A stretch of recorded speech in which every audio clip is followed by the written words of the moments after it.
Welcome to The Explainer. Today, we're going to completely rethink something we do every single day, walking. We're going to take a journey from just counting steps to actually discovering our own movement intelligence. So let's just jump right in with the big question for today. Think about it for a sec. When you move, are you a car on a highway? Just linear, super focused on getting from point A to point B? Or are you a forest, a complex, living, breathing system, full of variety and life? All right, so first up, let's talk about that car model of movement. For most of us, this is what we know. This is the highway of steps, and it's all about hitting a number. And yep, there it is, the magic number, 10,000. It's on our watches, it's on our phones, it's become this global health goal. We chase it every day, thinking it's the absolute key to being healthy. But get this. Here's the crazy part. This huge, widely accepted health rule, it didn't come from some groundbreaking scientific study. Nope. It was a marketing slogan from Japan back in the 1960s, created simply to sell pedometers. That's it. And this really gets to the heart of the problem, right? We've mixed up steps, which is just a piece of data, with movement, which is a life force.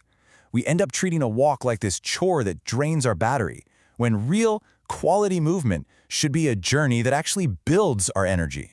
You know, what's really fascinating is that if you go way, way back to the original meaning of the word walk, it comes from the Old English welkin, and it meant to roll or toss.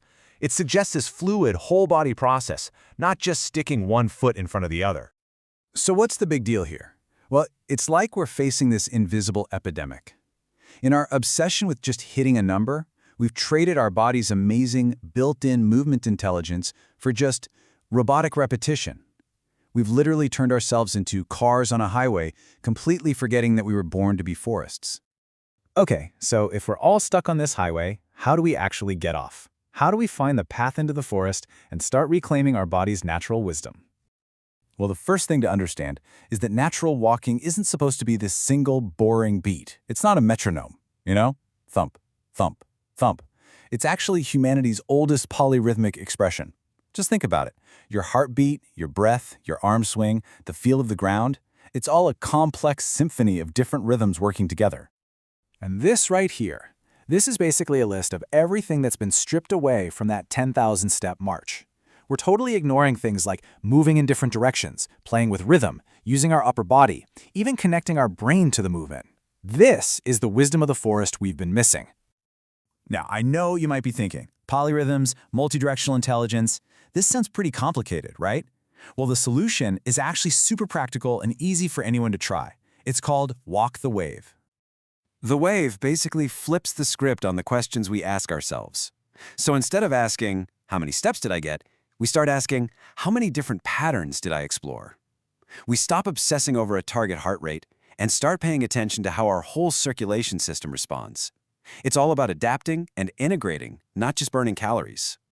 So what does a wave walk actually look like? Well, it's broken down into these 5 simple phases. You've got an opening to kind of wake your body up, then you explore different directions, you play with rhythm, you integrate all those new patterns, and then you have a nice, easy cool down.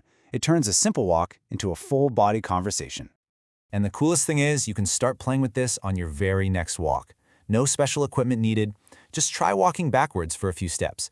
Gently look around you instead of staring at your phone. Try swinging only one arm at a time. Or try a little cha-cha-cha rhythm. These tiny changes start to bring back that variety and play that our bodies are just starving for. So where does all this lead? Well, it's so much more than just a new type of workout. It's a total revolution in how we think about our bodies. It's about shifting from just forcing ourselves to comply with a number to actually enjoying the process of discovery.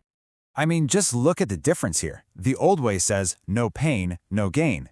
The wave way says, no variety, no vitality.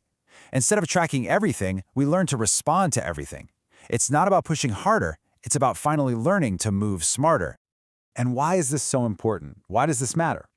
Well, because your body contains 60,000 miles of circulation vessels. Your arteries, veins, all those tiny capillaries, that's enough to circle the earth more than twice. And that incredible network is waiting for so much more than just boring forward motion.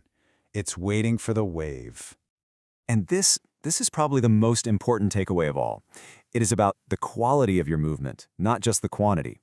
A fun 20-minute intelligent wave walk can do way more for your body's circulatory health than an hour of just mindlessly marching on that step-counting highway. So, in the end, it really all comes back to that very first question. Your body is a living, breathing ecosystem, not a simple machine. So, what's it going to be? Are you going to stay on that monotonous highway, just counting steps? Or are you ready to get off the beaten path and explore the rich, dynamic wisdom of the forest? The choice is yours.